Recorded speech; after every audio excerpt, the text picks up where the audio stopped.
Hello everyone, today I'm going to read Harry Potter and the Philosopher's Stone, Chapter 5, Diagon Alley. Harry woke early the next morning. Although he could tell it was daylight, he kept his eyes shut tight. It was a dream, he told himself firmly.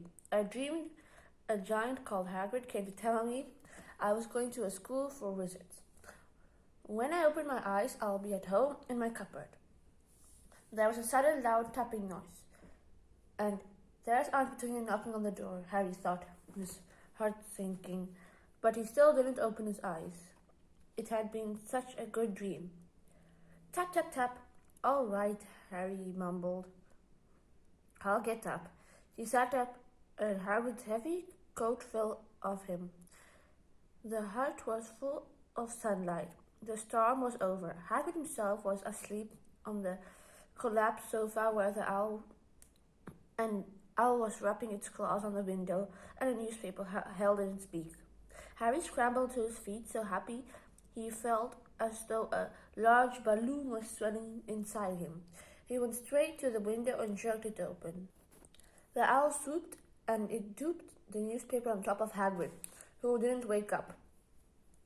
The owl then fluttered on the door and began to attack Hagrid's coat. Don't do that. Harry tried to wave the owl out of the way, but it snapped its beak fiercely at him and carried on savaging the coat. Hagrid, said Harry loudly, that's an owl. Pay him. Hagrid grunted into the sofa. What? What's he paying? He wants paying for delivering the paper. Look inside in the pocket. Hagrid's coat seemed to be made of nothing but pockets, bunches of keys, slug pellets,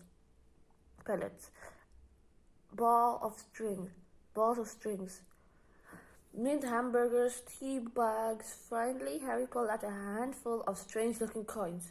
Give him 5 nuts, said Hagrid sleepily. Nuts? The little bronze ones. Harry counted out 5 bronze coins, and the owl held its leg out so he could put the money into a small leather pouch tied to it. Then it flew off through the window open. Harry yawned loudly, sat up and stretched. Best be off, Harry. Lots to do today. Got to keep up to London and buy all your school stuff.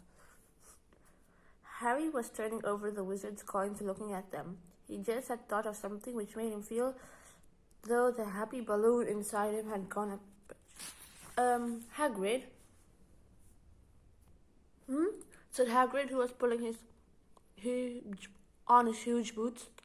I haven't got any money. And you heard Uncle Vernon last night. He won't pay for me going to learn magic. Don't worry about that, said Hagrid, standing up and scratching his head. Do you think your parents didn't leave you with anything? But if their houses were destroyed, they didn't keep that gold in their houses, boy. First stop for us is Gringotts, the Wizard's Bank. Have a sausage. They're not bad cold. And I wouldn't say not to a bit of your birthday cake, neither. Wizard's Bank? Wizards have banks? Just the one. Gringotts, run by goblins. Harry dropped the bit of sausage that he was holding. Goblins? Yes. So you may be mad to try to rob it. They'll tell you that. Never mess with goblins, said Harry. Never mess with goblins, Harry. Gringotts is the safest place in the world for anything you want to keep safe. Except maybe for Hogwarts. As a matter of fact, I have got to visit Gringotts anyway, for Dumbledore. Hogwarts business. Hagrid drew himself up proudly. He usually gets me to do important stuff for him. Fetching you, getting things from Gringotts. Knows he can see trust in me. Got everything? Come on then. Harry followed Hagrid out onto the rock.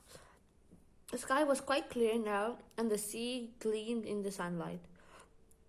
The boat Uncle Vernon had hired was still there, with a lot of water in the bottom, after the storm. How did you get here? Asked Harry, looking around for another boat. Flew, said Hagrid. Flew? Yes, but you'll go back in this. Not supposed to use magic now I've got you.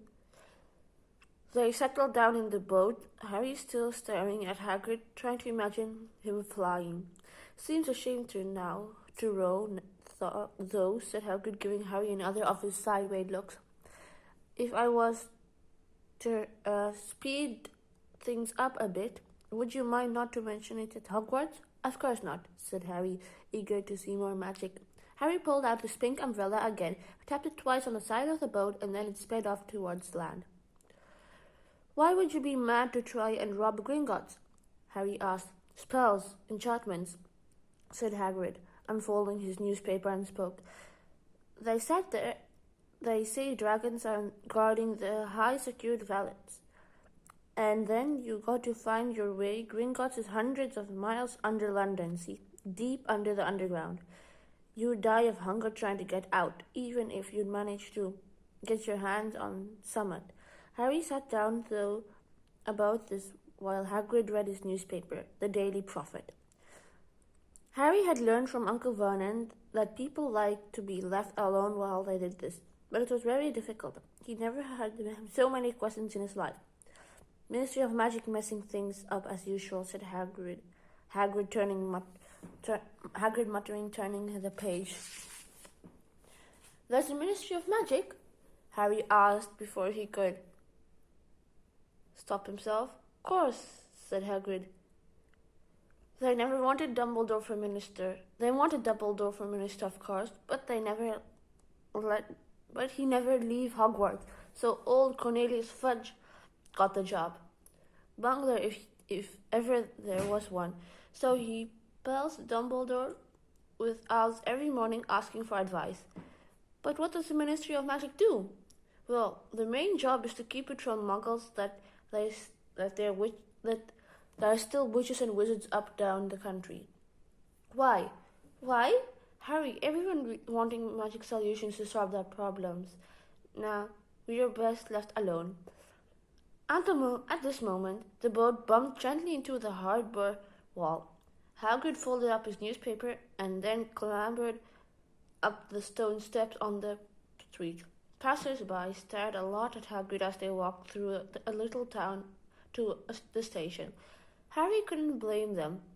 Not only was Hagrid twice as tall as anyone else, he kept pointing at perfectly ordinary things like parking meters and saying loudly, "See that, Harry? Things these muggles dream up, eh?" Hagrid, said Harry, painting a bit as he ran to keep up. Do you say there are dragons at Gringotts? Well, so they say, said Hagrid. Creaky, I'd like a dragon. You'd like one? He'd wanted one ever since I was a kid.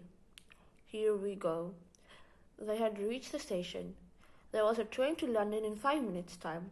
Hagrid, who didn't understand muggle money, and as he called it, gave the notes to Harry so he could buy their tickets.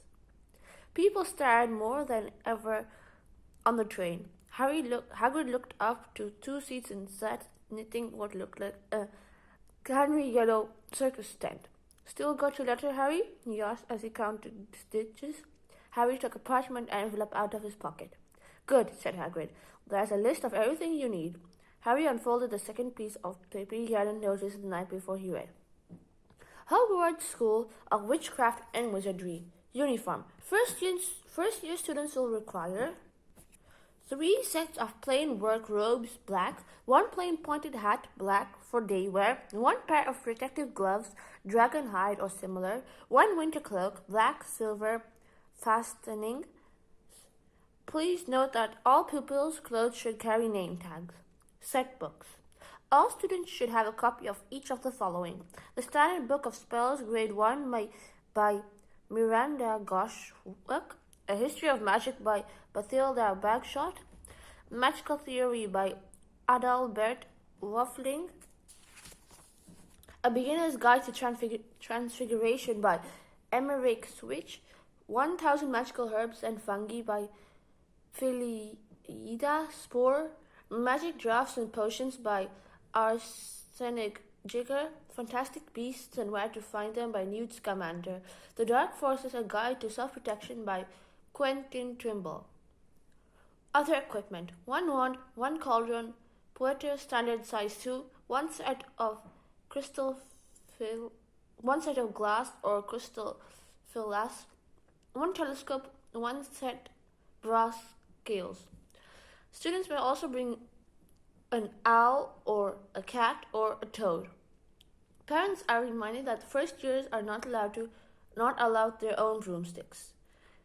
Can we buy all of this in London? Harry wondered aloud. If you know where to go, said Hagrid. Harry had never been to London before. Although Hagrid seemed to know where he was going, he was obviously not getting used to their ordinary way. He stuck out the ticket barrier on the underground and complained loudly that the seats were too small and the trains were too slow. I don't know how muggles manage without magic, he said as they climbed the broken escalator which led up to the bustling road lined with shops. Hagrid was so huge that he parted the crowd easily. All Harry had to do was keep close behind him. They passed bookshops and music stores, hamburger bars and cinemas, but nowhere they looked he could sell you a magic wand. This was just an ordinary street full of ordinary people.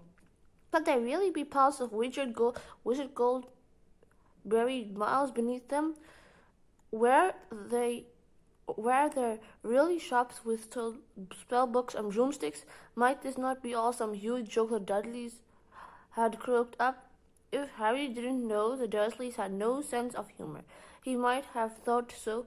Yet somehow, even though everything Hagrid had told him so far was unbelievable, Harry couldn't help trusting him.